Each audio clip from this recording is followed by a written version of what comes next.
quick reintroduction of the guests that we have. We have Karanja Kabage, who is a lawyer, Betty Adera, who is a KANU Women Congress Nairobi representative. We're also now joined by Javas Bigambo, who is a governance consultant. Thank you for joining us. And we'll go straight into the matters at heart. And today we'd like to look at the Building Bridges Task Force and the mandate that they were given by a Gazette notice. And I'll start first of all by just highlighting the 9 points that were brought about. This, of course, is after the handshake on March 9th between Uhuru Kenyatta and Raila Odinga, and the two of them coming together and saying, look, let's bring together the country. However, there was a task force that was put in place, and we'd just like to give and look at whether they are making any progress and what it is that is expected. Now, the 9 things that were raised out of that particular task force that are supposed to deal with is ethnic antagonism, lack of national ethos, inclusivity, devolution, divisive elections,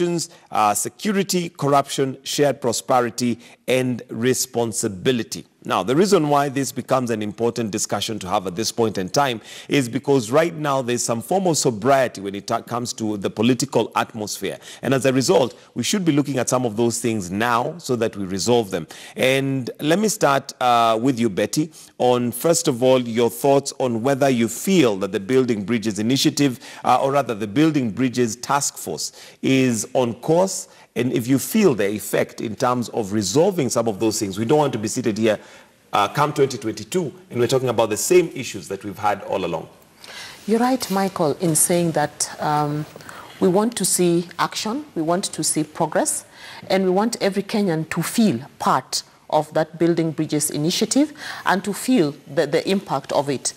While they've not been in that office for a long time, but I think for me at this stage, I would be expecting to see to what extent are they involving Wanjiku.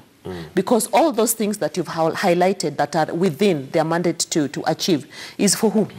Is for Wanjiku. The person who has the burden, the person who feels the pinch in all these issues is actually Wanjiku.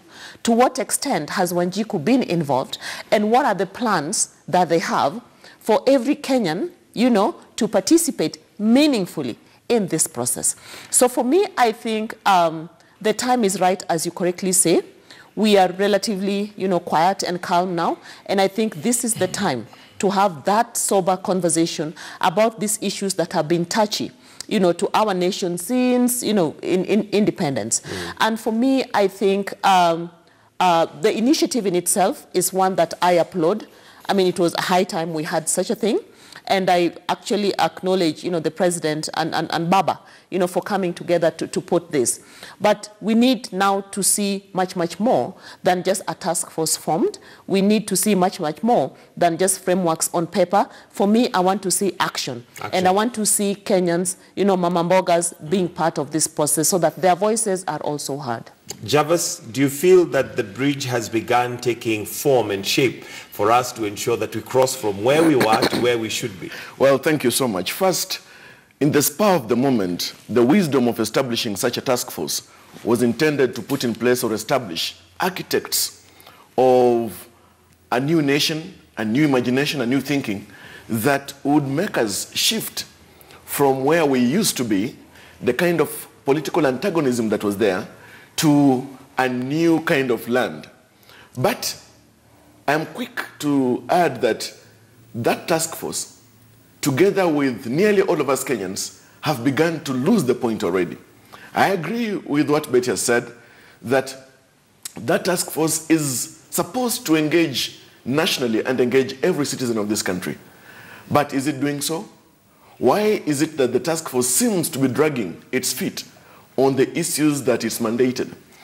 I would want to say that the Constitution bestows upon the President the honor to be a symbol of national unity. He should not just leave it to the task force alone. In fact, he should lead from the front, together with his initially political nemesis, Raila Odinga. To add on to that, I would like to recall the moment that was faced by the United States of America, for instance, in the 1970s, just at the cusp of its independence. The moment, for example, that Thomas Jefferson was faced with when he was tasked to draft that which now came out to be the Constitution of the Declaration of the Independence. What are the kind of questions that he asked himself? It's not about, for example, how difficult the moment is, but how do you capture the imagination of a nation and just, even by the tasks that are bestowed upon you, move forward with tremendous speed to bring together those who thought that they've been left out, those who thought that they were at the front, and all together belonging to one vessel. Now look at the issues the 9 issues that are the mandate of the task force. I will tell you this. Some of those things are not just the problem. Because the problem, in fact, I would put it into 3 or 4 things. 1, the essence of social justice in this country, the essence of equity and equality, and the place of accountability. Now I'll put to you this. Some of the things like devolution, some of the things like controversial electoral issues, etc. Let's just look at it quite critically. Over a year now since the elections were completed, have we even seen, for instance, a report about how each political party expended its campaign funds or even sourced? Have we even audited the work of the IEBC, all right?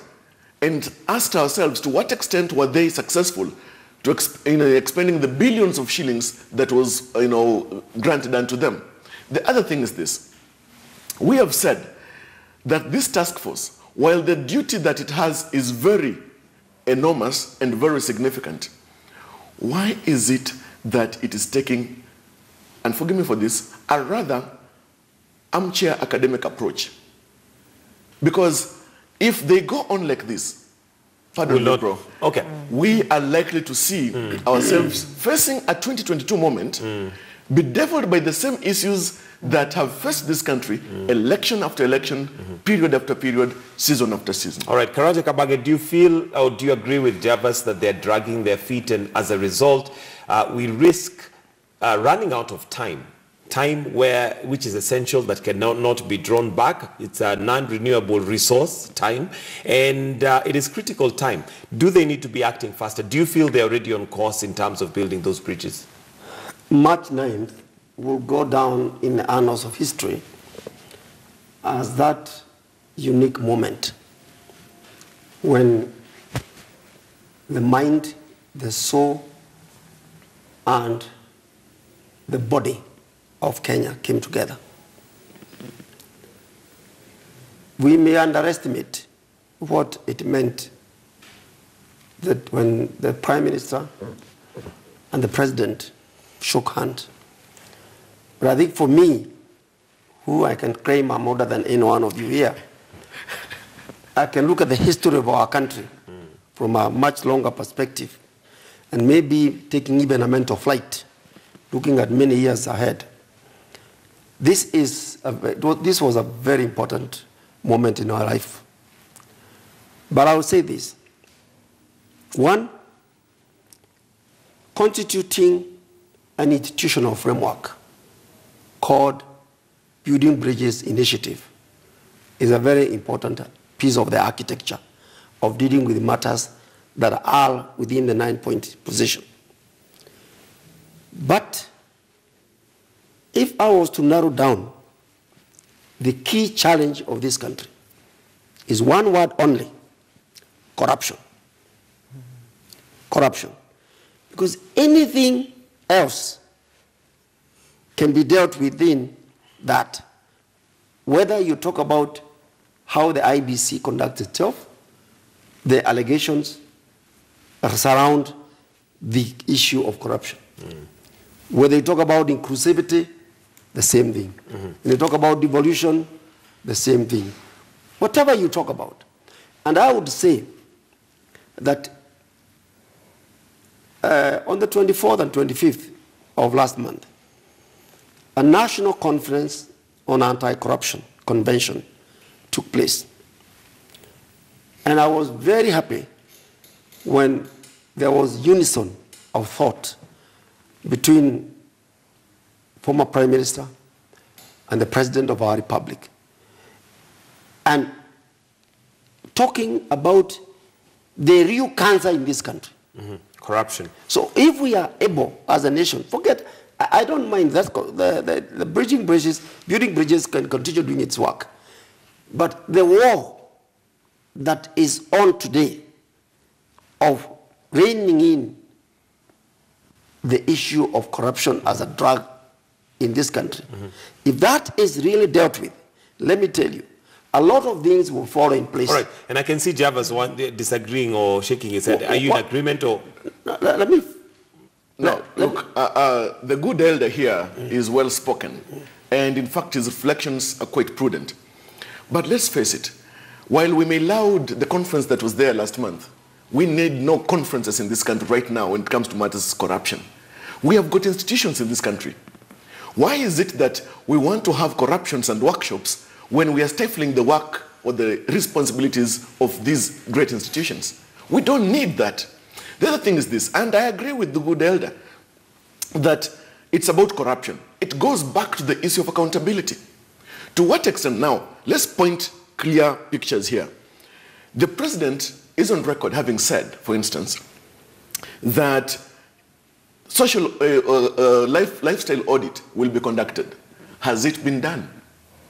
To what extent has it? They said they'll offer themselves. Has it been done? It has not. Why is it that the commitment of individuals in high office is only mouth deep? To the extent that leaders and institutions in this country, created by the Constitution and empowered by the very organs within the Constitution, do not discharge their duties and live up to the expectations of the word and letter of and the spirit of the law, I can tell you one thing. Whether we are building bridges or even building new houses, it will not matter. We will not be serving great justice to the great spirit of cohesion, greatness, progress, accountability, and social justice in this country. All right. Betty, your thoughts on the fact that what is said on, public, the public podiums that are used by our politicians and our leaders, and what is actually done are two different things. Because the Building Bridges Initiative, or the task force, let me stick to the task force, was set up to address certain issues. Those issues, to be very honest, have already been addressed before, but have not been actioned. So what is it that would expect that the task force would do now that would be different?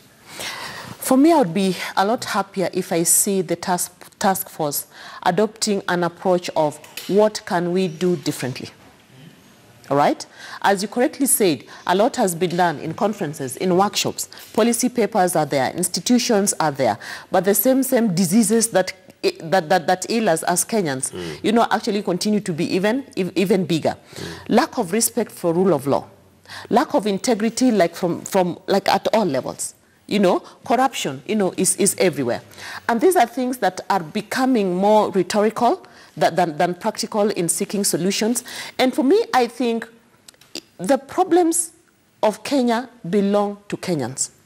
Kenyans are the cause. The same Kenyans know what to do, the solutions. So for me, I still go back to this task force needs to bring Wanjiku on the table, and don't fear what Wanjiku would say. Let them hear it raw from where it actually matters. Let them hear what this lack of integrity when we say to bring Wanjiku on board, hasn't Wanjiku already spoken? Isn't Wanjiku's voice already heard?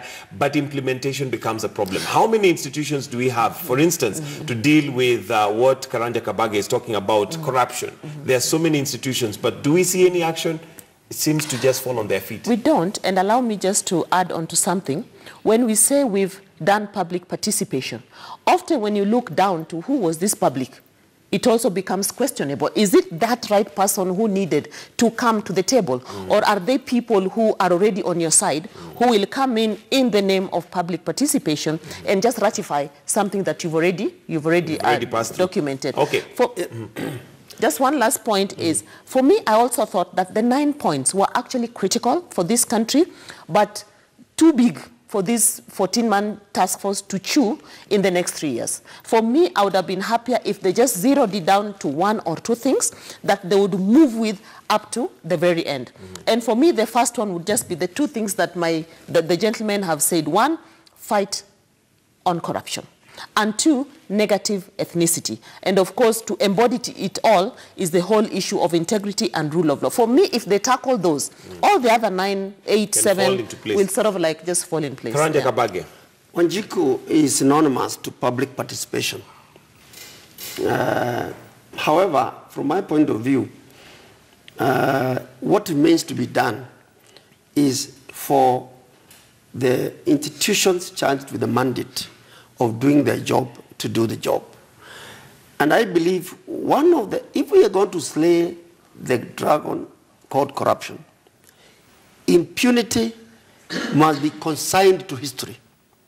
Meaning, if I make a mistake, I commit a crime, I must be punished and be seen to be punished. I must be punished and be seen to be punished, period. And I believe, like, for example, when it comes to the question of even constitutional offices, you cannot, there is such incompatibility between you holding an office and you being corrupt or alleged to be corrupt. The one thing that I believe now we need to get to is, if Karanja Kabage is seen to be involved in any corrupt thing, I want my name to be in the register, or what you can call a diary, that this person has been alleged to be corrupt. I want that myself to happen. I know people are going to say, no, we have the doctrine of innocence. Until proven For me, guilty. this country should move away from that, from thinking along those lines. Because we have sanitized corruption through that doctrine of innocence. And yet, the impact and the suffering that is there today, and maybe when I say this as a lawyer, people will be saying, what kind of a lawyer are you? Right? Who is advocating that we must forget that people are innocent? I'm not saying people are not innocent. But if I'm named, there is no madness that can come there for somebody to say, to allege, Kabage, you have been involved in this particular area of corruption. I believe Kenyans should have a record of who is this person, and they shouldn't do business with them. Wouldn't that be trying somebody before? No, let me tell you. The level, the extreme at which we have reached is the same thing. If you want to study what happened to mafia war in the US, all right? It was not fought normally. There was abnormality of how the war of mafia was fought in Chicago and New York in particular, and many other places. Now, Kenyans must rise to the level whereby we are saying we have to do extraordinary things because the moment we are in is extraordinary. You cannot tell me that you have, for example, a governor that has been charged with so much, and he's still allowed to go back to office and destroy the evidence. I'm a lawyer, and I know evidence is very, very important. But you cannot, if you open the floodgate of destruction of that evidence, there will be no conviction. And then we shall be blaming the judges, all right? That, judges are not doing ABCD and so forth and so forth. Yet, the system has allowed the charged to go and destroy the evidence. Now, it does not make sense to me. So this is a time, as a country, that we must close ranks and say, you are not your corrupt brother's keeper.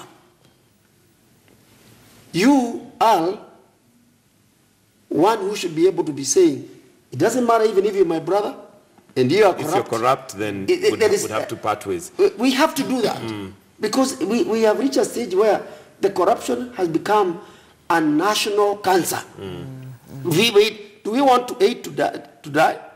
Absolutely. Or what happens? Javas, of course, corruption is a huge, huge thing, and we can talk about it for hours. But it also, on the 9-point agenda, it is actually there as point number 7.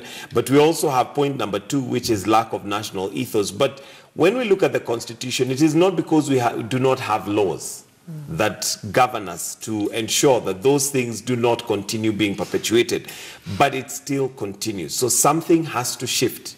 What is that one thing that needs to shift for us to realize national ethos and corruption to be dealt with? I know we've talked about convictions being one of the things that people need to do. But again, if we look at other areas, for instance, just the headline we have on The Nation today of a Harambee Stars player who let in goals for financial gain, that leaves us knowing that we have a problem with our moral fabric. Well, when truth is on the scaffold and wrong on the throne, we'll find ourselves in the quarters where we are domiciled today. One problem that we have is lack of resolve. We may fashion, restructure the constitution. Right now, some others are so much obsessed with restructuring the executive and calling it constitutional in a referendum for the country. Look, do we have men and women of great resolve holding those offices? Whether you are president, deputy president, senator, governor, etc.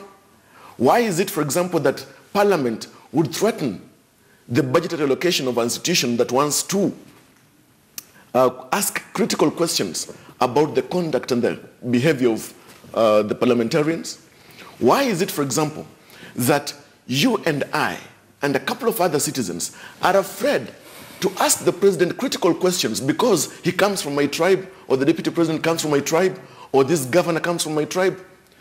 We lack resolve. And I'll tell you this for free, bro. That is the challenge that nearly everybody is facing. And they fear to look at an issue in the eye and call a sin or a problem by its good name.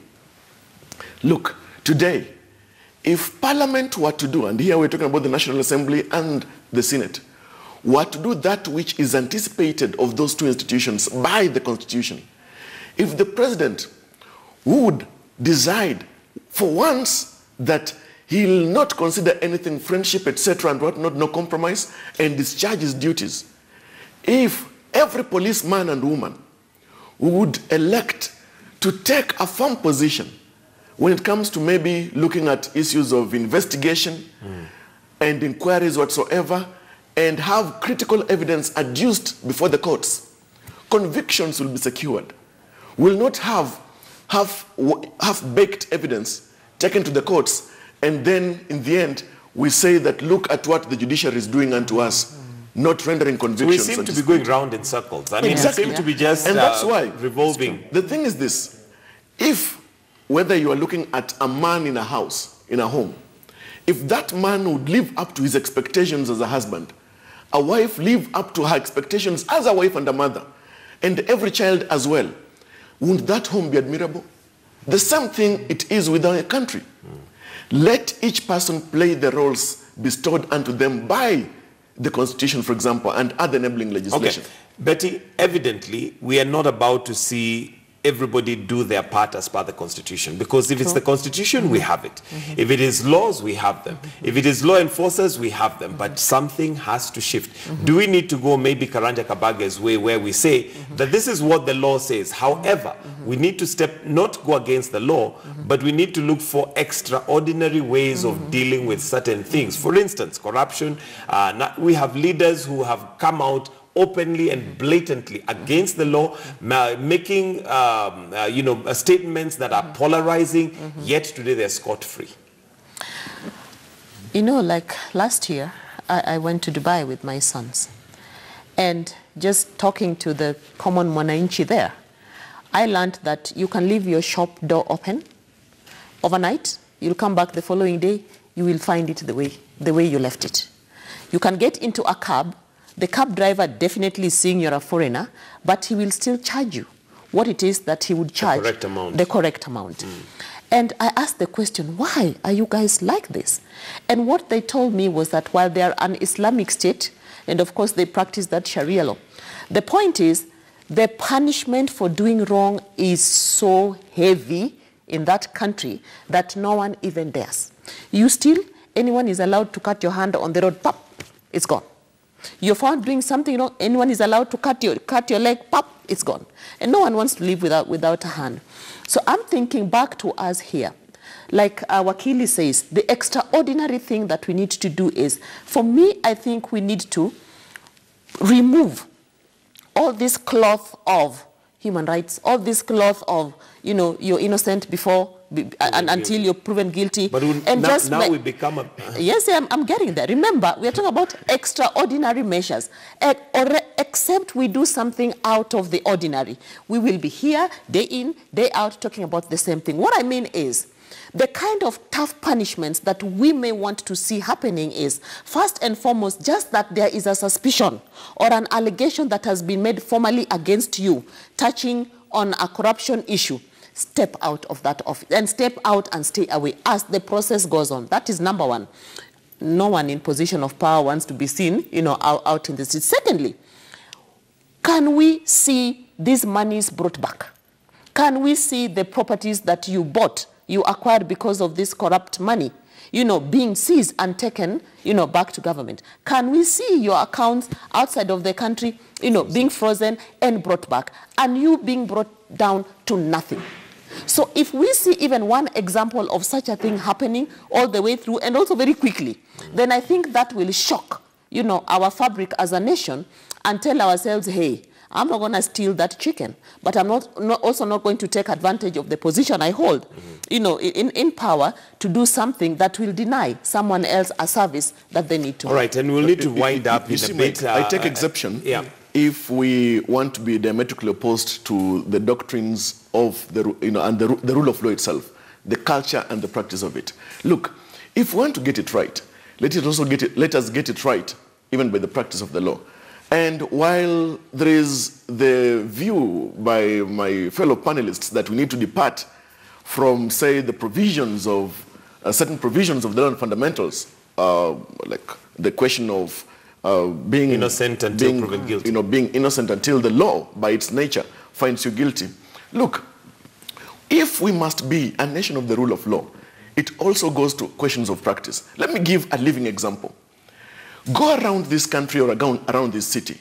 Why is it that a road that a local contractor has been given and a road that has been given to a Chinese contractor will have different approaches, and even when you look at their durability and the quality, why is it that the road given to a Chinese will last longer than the road given to a local contractor? It's because of these shortcuts and lack of ethics, lack of values, and lack of the spirit of love of country, nationalism. These are things that are killing us. Very basic things. Look at, for example, and we all know Article 10 of the Constitution, Article 2, values of our nation.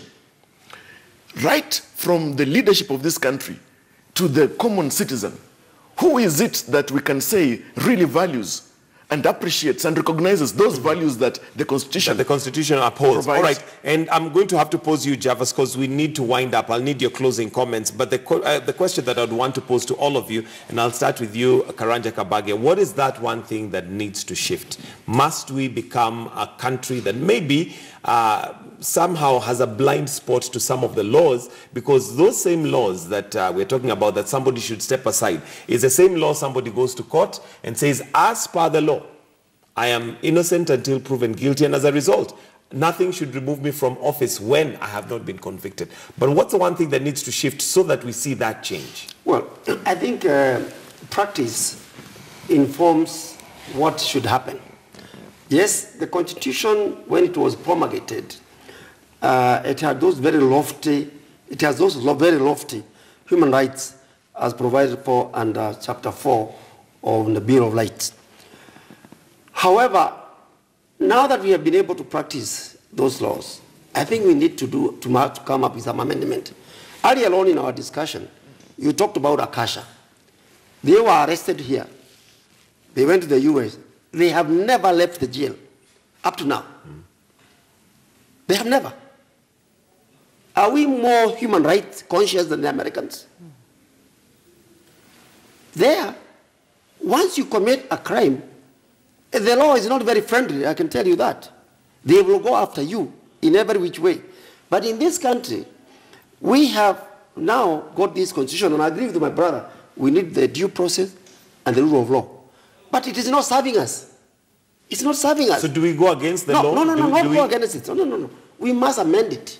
That's basically one of the things that I am going to advocate, that we need to sit down and ask ourselves, yes, this constitution as we promulgated it, there are certain articles, there are certain chapters that we need to deal with because they are actually anti the society. Because what is the point of having a society that is so corrupt that even before a child is born, the child is corrupt inside the womb of the mother? Now, it doesn't make sense. We want rule of law to work for us. We don't want for us to work for the rule of law. And that is the biggest problem that we have in this country. That now the rule of law is the one that we are working for, instead of it law working for us. And I think that is the biggest single challenge, that everybody is very quick at pointing out, at even to the extent that orders are being given by judges that don't arrest so and so. How is it possible that a judge has already entered into the mind of a would-be charged person and determined that person is actually innocent and should not even be brought to court? Because it is ludicrous, as far as I'm concerned, that a judge can say so and so must not be arrested. What kind of an order is this? It's almost preemptive that he is not guilty. I mean, I don't know what jurisprudence, if I may put it that way, in law, what it means.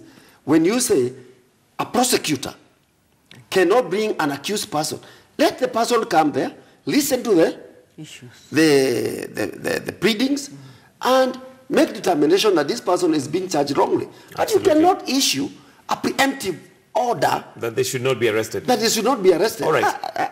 It doesn't make sense. We'll need to land. Betty Adera, your closing comments. Well, I think on the Building Bridges initiative, I think all Kenyans need to embrace that process, try as much as possible to engage with it, give our views, give our thoughts. But while the 14-man-woman team, is up there, I'll take this initiative back to me and you as Kenyans.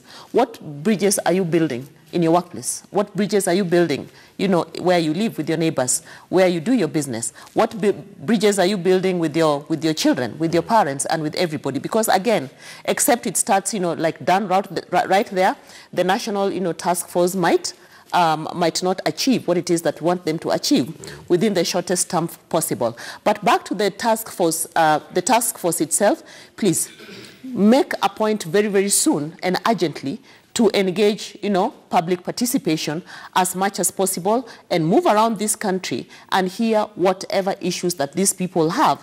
Then you put it all together and then, give us something that we can work with that would see that we are moving together as one, as a country. Okay, and to be fair to them, they've actually been to several counties and are gathering information, but we hope that information will percolate to what Kenyans have to say. Javas, your closing comment. Trouble is that we want to reinvent the wheel when the wheel already exists. Some of the things that these architects branded the Building Bridges task force need to know is to realize that, one, we have bricks, we have water, we have got sand. The mortar and ballast that's needed is found even in the Constitution itself. Going around these 47 counties in the name of gathering views is a good thing. But we know very well that whatever they're going to collect, they know already. It's already there. They are in repositories across this country.